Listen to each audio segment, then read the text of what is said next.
Trouble in the Sheds. The Fat Controller sat in his office and listened.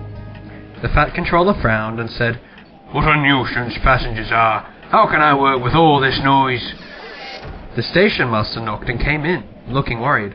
"There's trouble in the shed, sir. Henry's sulking, there's no train, and the passengers are saying what a bad railway this is." "Indeed," said the Fat Controller. "We cannot allow that. Will you quieten the passengers, please? I will go and speak with Henry." He found Henry, Gordon, and James looking sulky. "Come out, Henry," he said. "It's time your train's ready." "Henry's not going," interrupted Gordon rudely. "We won't shunt like common tank engines. We are important tender engines. You fetch our coaches and we will pull them. Tender engines don't shunt."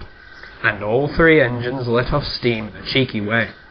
"Oh, indeed," said the Fat Controller severely. "We'll see about that. Engines on my railway do as they are told." He hurried away, climbed into his car, and drove to find Edward. "The yards have never been the same since Thomas left," he thought sadly. Edward was shunting. "Leave those trucks, please, Edward. I want you to push coaches for me in the yard."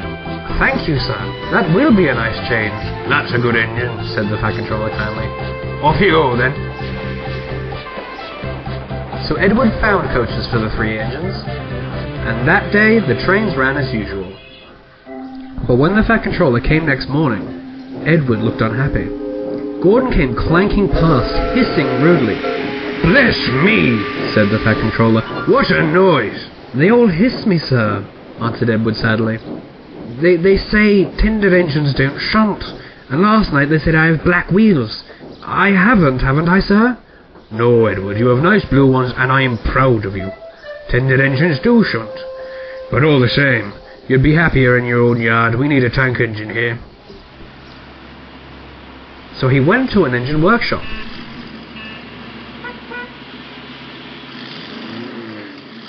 And they showed him all sorts of tank engines. There were big ones and little ones.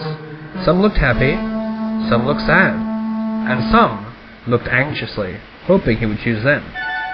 At last he saw a smart little green engine with 4 wheels. "That's the one," he thought. "If I choose you, will you work hard?" "Oh, sir, yes, sir." "That's a good engine. I'll call you Percy." "Yes, sir, thank you, sir," said Percy happily. So he bought Percy and drove him back to the yard.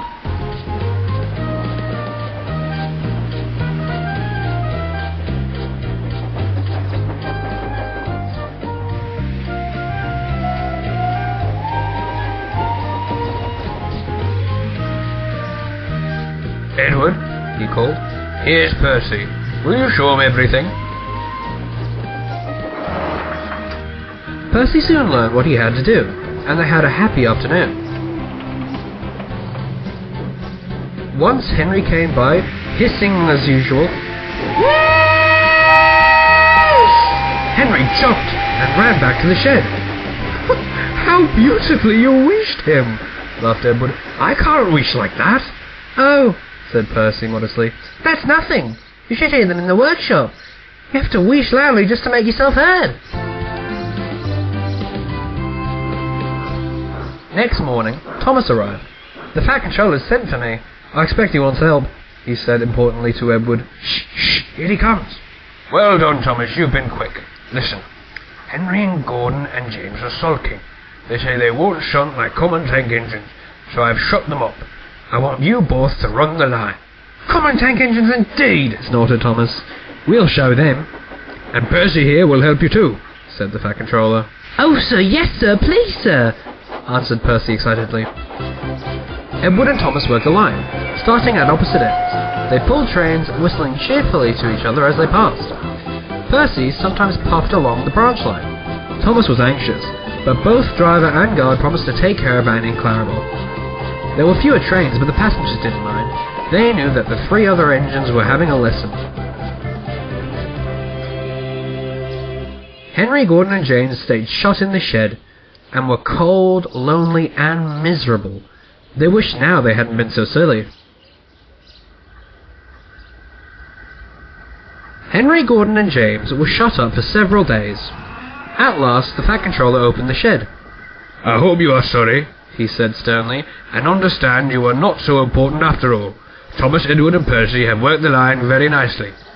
They need a change, and I will let you out if you promise to be good.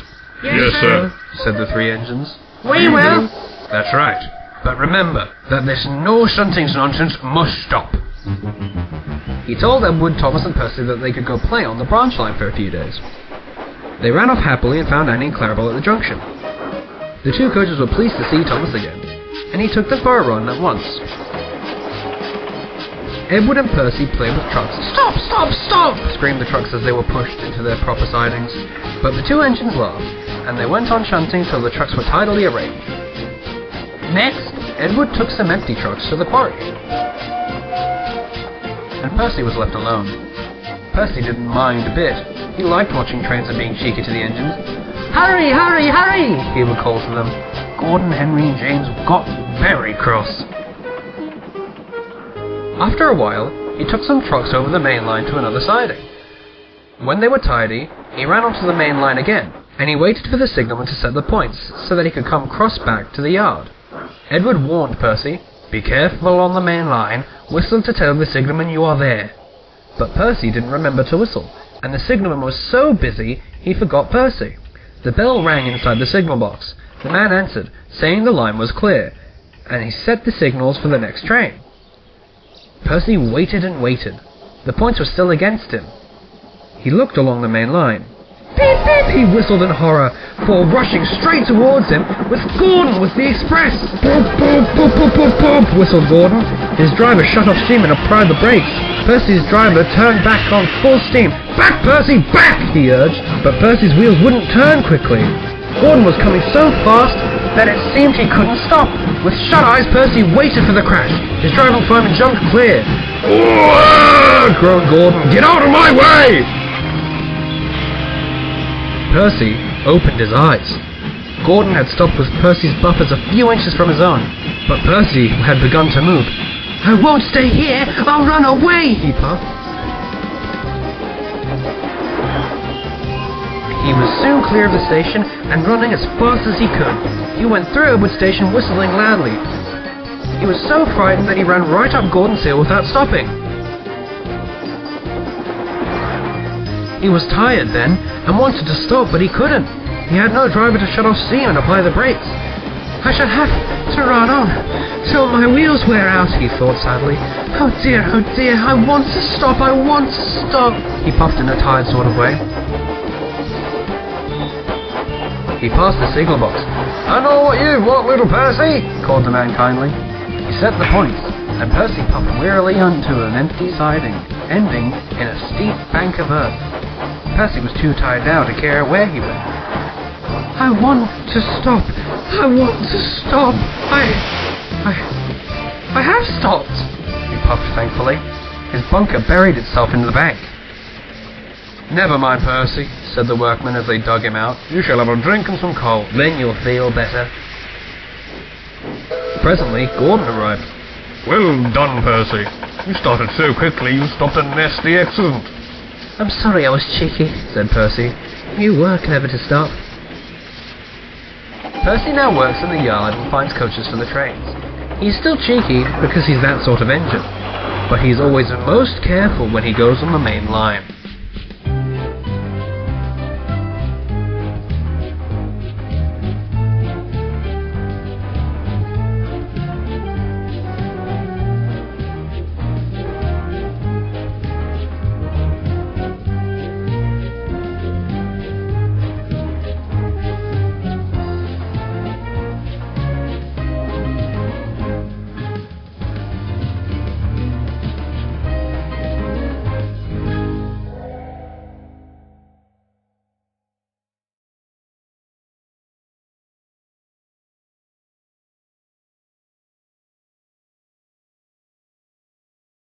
Welcome back to Zero, the untold story of Timothy, starring